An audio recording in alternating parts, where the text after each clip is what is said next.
रामलला के दिव्य दर्शन पाते ही अयोध्या में एक ऐसा चमत्कार हुआ जिसे देखकर दुनिया हैरान रह गई। सिर्फ 84 सेकंड के अंदर ऐसा क्या हुआ जिसे देखकर हर राम भक्त की आंखों से आंसू निकल पड़े। शंख और नगाड़ों की आवाज जैसे फिर से भगवान राम का जन्म अयोध्या में हुआ। 5 साल के भगवान राम के दर्शन करके हर कोई जय श्री राम बोल उठा।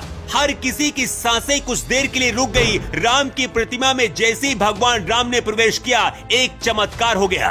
भगवान राम की प्राण प्रतिष्ठा होते ही आसमान से जब फूलों की बारिश हुई तो पूरी अयोध्या सराबोर हो गई।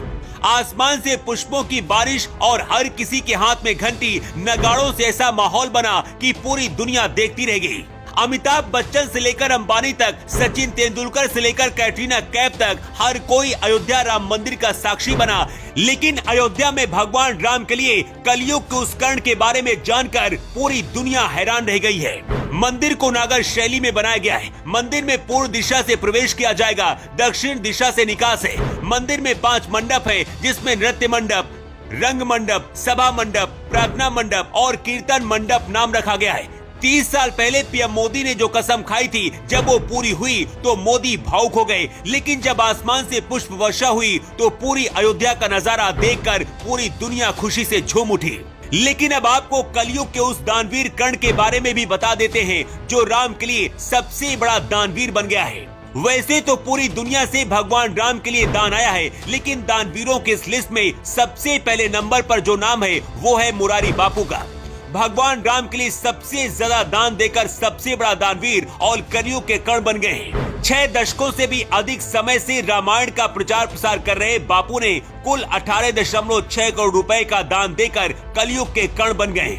30 साल पहले पीएम मोदी ने कसम खाई थी कि जब भगवान राम का मंदिर बन जाएगा तभी वो अयोध्या जाएंगे। अब वो सपना पीएम मोदी का पूरा हो गया है और मोदी की वो कसम भी पूरी हो गई है। लेकिन अब आपको उस चमत्कार के बारे में भी बताते हैं जब भगवान राम के दिव्य दर्शन होते ही अयोध्या में चमत्कार हुआ।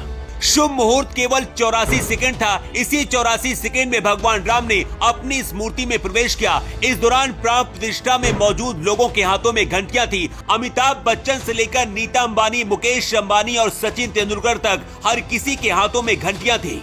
सभी लोग घंटियां लेकर इंतजार कर रहे थे। 84 सेकंड में जैसे ही भगवान राम का आगमन हुआ, आसमान में हेलीकॉप्टर से पुष्प वर्षा होने लगी। हर किसी के हाथों से घंटियां बजने लगी। सिर्फ अयोध्या ही नहीं बल्कि पूरे देश और दुनिया के लोग भावुक हो गए और पीएम मोदी की आंखें भी छलक पड़ी।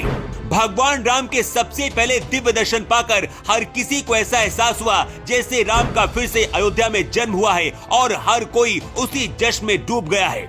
आज पूरे भारत के लिए तस्वीरें अद्भुत है। आसमान से भारतीय वायुसेना के हेलीकॉप्टर ने स्वागत किया। शंख और नगाड़ों की आवाज से पूरा अयोध्या गूंज उठा और हर कोई अपनी जुबान से जय